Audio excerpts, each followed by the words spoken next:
Pack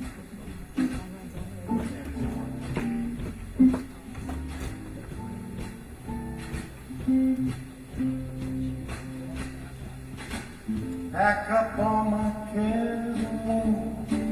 Here I go, singing low. Bye, bye, blackbird. Where somebody wait for me, sugar sweet, so is she. Bye, bye, blackbird. Hi, I'm Diane, Dayton. We're at the 23rd Annual Boscov's Berks Jazz Fest in Reading, Pennsylvania. Catching up right now with the amazing Bobby Caldwell. Thanks for taking time. Thanks for saying that. I didn't know I was amazing. You but are amazing. Well, thank you. Well, I look at you, and from my radio days, first of all, I always think what you won't do for love. I don't know how many times we played that song. Yeah, it's something whose life is just continuing to amaze me. I just never would have thought. Yeah. Well, you come from a musical family, right? That's right, yeah. And your professional life started at a young age, what, about 17 or so? Actually, sooner than that, because I was, surrounded by show business people. Mm-hmm. And I was known as a pretty big ham back in those days. So my folks would have a lot of parties and stuff with show people, and they would always egg me on to get up on the table and sing Zippity-Doo-Dah. That was my big number. Oh, okay. And that was the age of 4. All right. But my first professional appearance was on Miami Beach with my dad. Huh, okay. Yeah. And what was that performance? That was, he was doing a show there, and I was part of the audience during most of it, and then I was called up to perform a couple of numbers with him. And that was my first exposure to performing in front of people. It truly is in your DNA. There's no question about Genetically unavoidable. Unavoidable. For me, yeah. Well, you did a big show out at Las Vegas and played Frank Sinatra, right? That's right, yeah. That was the Rat Pack. It was an incarnate of the show they did at the Sands Hotel back in '64. Okay. Literally a transcript. And we had a lot of fun doing that. I did that for about 1.5 years. It was the only live orchestra on the Strip, because this was during a time when everything was canned music, and actually still is for the most part. So it was well attended and well received, well reviewed, and we had a ball doing it. Oh, that's great. That's wonderful. You've done a lot with motion picture and a lot with TV, too. Yeah, I was fortunate to have recorded a lot of the American Songbook. Oddly enough, a lot of the songs were done by Sinatra. But when you think about it, most of the great songwriters back then were writing for one guy, and the other singers got the reviews. So it wasn't by design, but I ended up with maybe 20 songs from the Sinatra catalog, the original arrangements. So some of the motion picture companies who were looking for source music, meaning background music during scenes that were sung by Sinatra, found it undoable because the estate of Sinatra, they want $100,000 just for a small usage. Well, Bobby will do it a lot cheaper, see?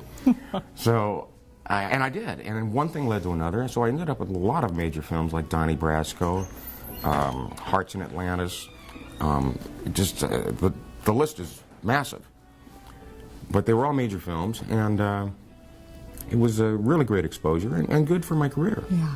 Well, some of your songs have been used as sampling in other songs, like with some rap groups and that sort of thing. Tell me about those experiences. Well, I mean, I was not part of that experience firsthand. I just, enjoyed the fruits of it. But, for me, it's like flattering when somebody else thinks enough of your stuff to want to re-record it in some fashion. And, I've always been mystified how the young rappers, even know who I was. So I have to assess that, maybe the parents have their vinyl and the kids rummage through it and find, these old cuts, and I'm glad they did. Well, it's passing on to generation. That's the concept. Yeah. How many CDs do you have out now? I have 14 out. Okay, and your most recent one, tell me about that. It is current, and that is called House of Cards. And it's been about 4 years coming. I didn't really quite know what I wanted to do next. But because the formats are constantly in a state of flux, I felt like, you know, I maybe could take some liberties that I hadn't taken before. So it's a pretty eclectic collection of music. Okay. With the trademark Bobby Caldwell songs and a few country things, okay. a few jazz things, and let's see, a samba. That I'm happy to be shopping with Dance of the Stars right now. Oh, okay. So hoping that they use this cut, you know, in one of their episodes. We'll see how that pans out. Yeah. Well, you tour all over the world. What is it like playing for different audiences, let's say in Asia?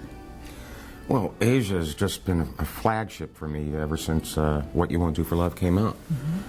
And, you know, the great thing about the Asian audiences is once they adopt an artist, they tend to, like, cling. And they seldom forsake you as long as you don't forsake them, meaning, like, you know, radical departures from what you do. Okay.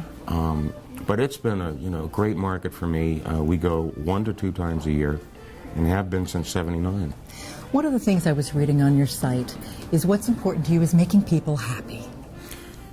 Yeah, I mean, at the end of the day, you know, when you're dead and gone, it's you can't take the royalties with you, but you can leave, hopefully, the happiness you brought other people, and it runs the gamut of happiness. I mean, people who have used my songs for their wedding song. I get letters from people who maybe have a mother or father who's, you know, fighting cancer or some illness, where the music has helped that particular person get through an extraordinary time. And, you know, the entertaining aspect of it, I think I might like it better than the recording process. Because when you make a record, you put all this blood, sweat, and tears into it, and you kind of sit around and wait for a reaction. And it could go any way. But performing live, you know, there's an immediacy. And you know pretty much then or there that the show's going well or it's not. But for the most part, I've been pretty fortunate as far as that goes. There is something about the energy you have with the audience, isn't it? You know, it's been a work in progress for me. So, my early years in 1979 when I first started touring, I clung steadfastly to the microphone stand.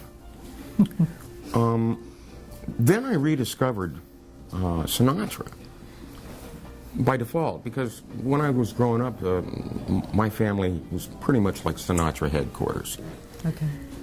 And I started watching old footage of Sinatra and marveling at his ability to emote a song and to bring it to people in a way that's more conversational.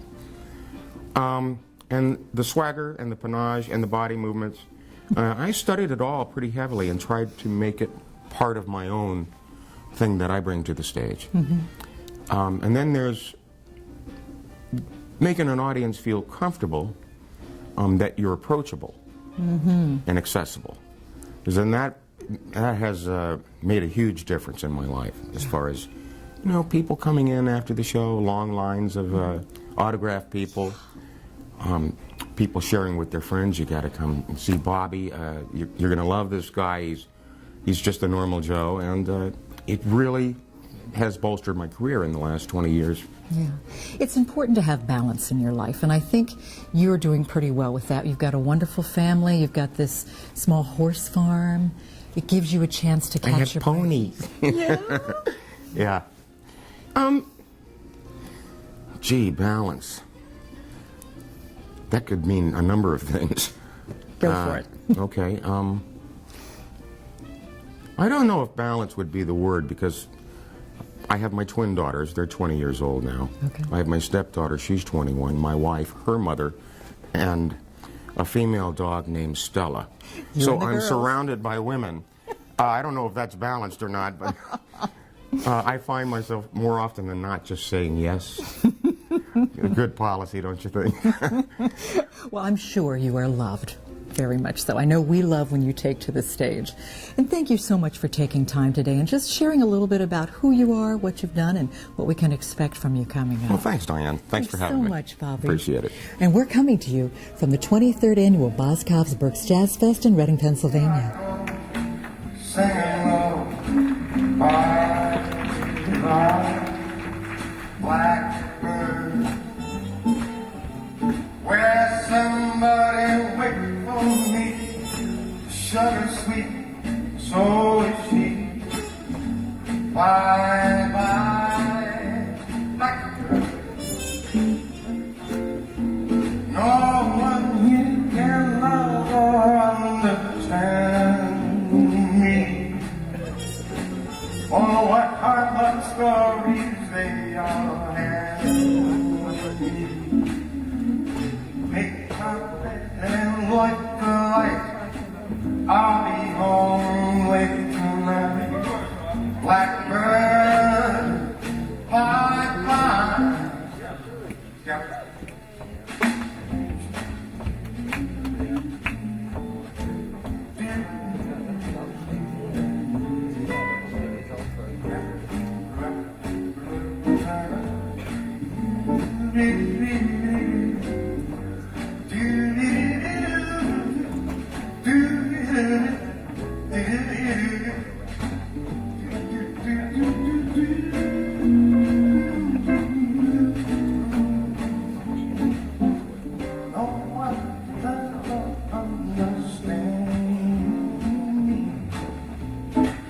Oh, what hard luck stories they are.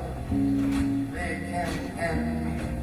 Hey, you make my bed and light the light. I'll be home late tonight. Blackbird, bye bye.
Thank you.